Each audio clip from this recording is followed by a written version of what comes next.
ये कहानी क्या है जरा ध्यान से सुनिएगा, और उसमें मैं सारी चीजें कवर कर दूंगा। और उस कहानी में एक सच्चाई भी है, एक सच्चाई भी है जो आप लोगों को आज सुननी पड़ेगी।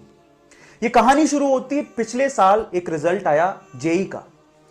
रिजल्ट आया, जो टॉप 100 स्टूडेंट थे उन्होंने अपने डिजायर्ड कॉलेज भरा, उनको वो कॉलेज मिल गया, आईआईटी। पहला दिन है, क्लास में सब टॉपर्स बैठे हुए हैं। प्रोफेसर आया, प्रोफेसर ने कहा, सबसे पहले आईआईटी के बारे में बताया कि आप एक टॉप इंस्टीट्यूट में आ चुके हैं और इसके बाद आपको जिंदगी में पीछे मुड़ के देखने की जरूरत नहीं है। तो उन्होंने अपना आईआईटी का इंट्रोडक्शन दिया। उसके बाद बच्चों से इंट्रोडक्शन लेना शुरू किया। अब आप ध्यान से सुनिएगा।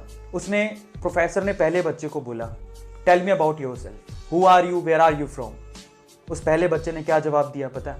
मैं यहां पर फिक्टिशियस हूं, मैं किसी का नाम नहीं लेने वाला ना। He was saying, sir my name is this, my all India rank is this and I am from this institute. ऐसे करके उसने, प्रोफेसर ने सबको पूछा क्लास में। ऑब्वियसली सब लोग किसी ना किसी कोचिंग सेंटर से पढ़ के आए हुए थे। ऐसे करते करते करते एक बच्चे का नंबर आया। उस बच्चे से पूछा प्रोफेसर ने, क्योंकि प्रोफेसर खुद फेड अप हो गया था, कोचिंग कोचिंग कोचिंग कोचिंग नाम सुनते सुनते, मैं इस कोचिंग से हूं, मैं उस कोचिंग से हूं। उस बच्चे को उसने नॉर्मली पूछा, क्या तुम भी किसी कोचिंग से हो क्या, इंट्रोड्यूस योरसेल्फ। तो बच्चा खड़ा हुआ। बच्चा कहता है, sir my name is this and I am from माँ बाप academy India. And professor was laughing, वो हंसने लगा। कहता है, ये माँ बाप अकेडमी क्या है, मैंने तो पहली बार सुना है। कि सर वही जो सबके पास होती है, उन्होंने ध्यान नहीं दिया, मैंने उसको इस्तेमाल किया। माँ बाप अकेडमी, मेरे माँ बाप, मेरे पापा ने मुझे पूरा सपोर्ट किया, मेरी मम्मा ने मुझे पूरा सपोर्ट किया, मैंने सेल्फ स्टडी की और मैं आज यहाँ पर पहुंच गया हूँ। तो प्रोफेसर उससे सवाल पूछता है कि तुमने फिर कोचिंग सेंटर ज्वाइन क्यों नहीं किया? तो बच्चा जवाब देता है कि सर क्या हो जाता कोचिंग सेंटर ज्वाइन करके, वही ऑल इंडिया रैंक 1 है, जो वही लकड़ी की बेंच में इसी क्लास में बैठा है, और वही मैं हूँ 59th रैंक है सर, और मैं भी उसी क्लास में, उसी लकड़ी की बेंच में, उसी आपके ही सामने बैठा हूं सर। क्या फर्क? हाँ, फर्क सिर्फ इतना है कि वो 2-2.5 लाख रुपए खर्च करके बैठा है और मैं अपने माँ बाप के 2-2.5 लाख रुपए बचा के बैठा हूं सर। सो प्रोफेसर उसकी बात को सुन के हैरान रह गया और प्रोफेसर से रहा नहीं गया। उसने फिर से एक सवाल पूछा उसी बच्चे से।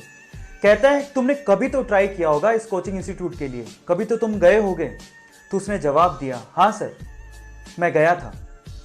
मेरे स्कूल वाले जो टीचर थे वो मेरे घर आए, मेरे पापा से मिले और उनको बोलते हैं कि आपका बच्चा बहुत होनहार है, इसके लिए कुछ करो, इसको किसी इंस्टीट्यूट में दाखिला दिलाओ, ये निकल जाएगा। पर मेरे पापा के पास इतने पैसे नहीं थे, तो उन्होंने अपना घर बेचकर थोड़े बहुत पैसों का जुगाड़ किया, थोड़े बहुत पैसे इकट्ठे किए और मुझे लेकर गए इस कोचिंग सेंटर में। मैं नाम नहीं ले रहा हूँ, लेकर गए इस कोचिंग सेंटर में। थोड़े बहुत पैसे साहूकार ने दिए थे, बाकी पैसे वो महीने भर बाद देने वाला था। मेरे पापा ने कहा कि 1 महीने बाद मैं आपको सारी फीस दे दूंगा, ये पैसे रखिए और मेरे बच्चे को एडमिशन दीजिए। और उन्होंने मना कर दिया। उन्होंने कहा कि पूरी फीस लेकर आइए तभी एडमिशन होगा, नहीं तो एडमिशन नहीं हो सकता। मेरे पापा और मैं उस इंस्टीट्यूट से बाहर आ गए और मेरे पापा की जो हालत थी उसको देख के मुझे ऐसा लगा कि शायद कुछ गलत हो रहा है। मैंने अपने पापा से कहा कि पापा रहने दो, कोई फर्क नहीं पड़ता है, मेहनत करूंगा खुद से, ट्राई करता हूं खुद से, हो गया तो ठीक है, नहीं तो खेत तो है ही ना पापा, अपन जोतेंगे, आईआईटी से कम थोड़े ही हैं। सो ये बात कहकर हम दोनों घर पे चले गए। मेरे पापा ने मुझे बहुत मेहनत करवाई, जो बुक मैंने मांगी वो मुझे दी, मेरी मम्मा ने मुझे घर का खाना खिलाया, मैं घर पे ही रहा, अपने कॉन्सेप्ट क्लियर किए, मैंने दिन रात पढ़ाई की अपने पापा के सपने के लिए, और आज मैं यहाँ हूँ। What he was saying is, मैंने सेल्फ स्टडी की, मैंने मेहनत की, और आज मैं उस क्लास में बैठा हूं जहां ऑल इंडिया रैंक 1 भी बैठा हुआ है। तो फिर उस प्रोफेसर ने फिर से एक क्वेश्चन उससे पूछा। सवाल ये था, उस बच्चे को वो पूछता है कि क्या तुम्हारे गांव में अच्छी फैसिलिटी नहीं है क्या, तुम्हारे स्कूल जहां तुम पढ़ते थे वहां टीचर नहीं है क्या? तो उस बच्चे ने जवाब दिया, थे सर, 2 टीचर बहुत ही अच्छे थे, पूरे गांव में उनका नाम था और हम भी उससे पढ़ना चाहते थे, लेकिन किसी एक कोचिंग सेंटर ने उसे बड़ा सा ऑफर दिया और सर वो हमारा गांव, हमारा स्कूल छोड़ के चले गए। सर आप बताइए हम किससे पढ़ते? ये जवाब था उसका। और ये सब सुन के उस प्रोफेसर ने उस बच्चे की बहुत तारीफ की क्लास में कि हाँ देखो, दिस इज द एग्जाम्पल। और एक्चुअल में यही सबसे ज्यादा फायदे में रहेगा, क्योंकि ये सेल्फ स्टडी करके आया है, क्योंकि इसको पता है कि बुक्स को कैसे पढ़ना है। बाकी सब लोगों को गाइडेंस की जरूरत पड़ेगी, लेकिन शायद इसको गाइडेंस की इतनी ज्यादा जरूरत नहीं पड़ेगी। तुम सब लोग कोचिंग डिपेंडेंट हो, लेकिन ये बच्चा शायद सेल्फ स्टडी से भी आगे बढ़ जाए। बस इतना कहने की देर थी प्रोफेसर की, इतनी तारीफ करने की देर थी कि जो साइड में फर्स्ट रैंकर बैठा था ना, वो रोने लग गया। वो सहमने लग गया और प्रोफेसर को हाथ ऊपर करके कहता है कि सर मुझे आपसे कुछ शेयर करना है। वो कहता है कि सर मैंने आपसे झूठ बोला सर, आई एम सॉरी। वो कहता है कि सर मैंने भी अपने माँ बाप की मदद से ही रैंक 1 बनाया है सर। तो फिर प्रोफेसर पूछता है तो तुमने क्यों कहा था पहले कि तुमने कोचिंग सेंटर ही ज्वाइन करके ये रैंक बनाया? तो वो कहता है sir I am sorry, actual में मुझे ऑफर आया था इंस्टीट्यूट से और इस वजह से मैंने अपना रैंक बेच दिया, सॉरी फॉर दैट सर, मुझे बहुत फील हो रहा है। अब मोरल क्या है स्टोरी का, जरा उसको समझें। सो फाइनली इस स्टोरी में बहुत सारी सच्चाई थी। मेल्स के थ्रू जो मुझे चीजें मिली उसको मैंने एक ही स्टोरी में आप लोगों के सामने रखने की कोशिश करी है। मैं आप लोगों को बहुत सारी चीजों के जवाब देता हूँ। बहुत सारे लोग ऐसा बोलते हैं कि स्कूल में पढ़ाई नहीं होती। आपने कभी सोचा कि स्कूल में पढ़ाई नहीं होती, वो टीचर्स गए कहाँ? यही कोचिंग सेंटर वाले उनको खरीद के ले गए। अगर जिस दिन ये कोचिंग सेंटर बंद होंगे वो टीचर्स कहाँ जाएंगे? वापस से स्कूल्स में जाएंगे। आज से 20-25 साल पहले ये कोचिंग इंस्टीट्यूट नहीं थे बच्चों। गवर्नमेंट स्कूल में जो टीचर थे वो बहुत ज्यादा एजुकेटेड माने जाते थे और लोग उनसे पढ़ने जाया करते थे।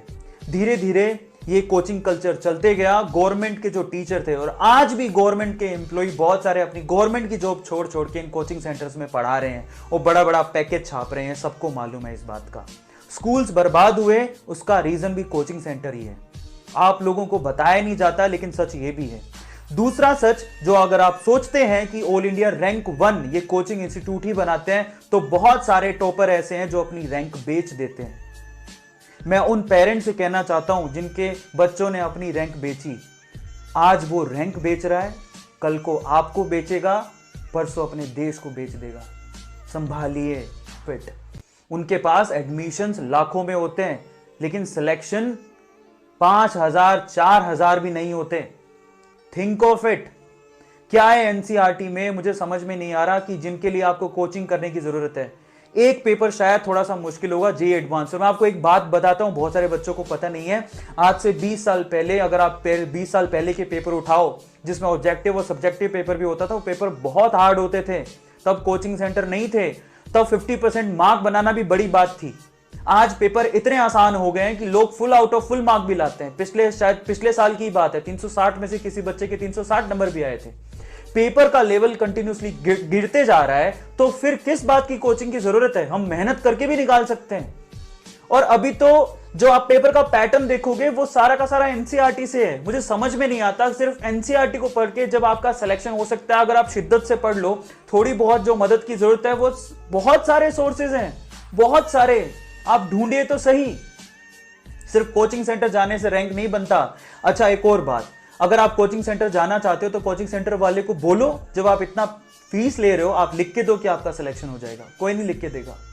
तो गारंटी कहां है? गारंटी स्टूडेंट में खुद में होती है। स्टूडेंट में खुद में। अगर वो डिसिप्लिन्ड है तो उसका सिलेक्शन हो जाएगा, डिसिप्लिन नहीं है तो उसको आप कहीं भी डाल दो, उसका सिलेक्शन नहीं होगा।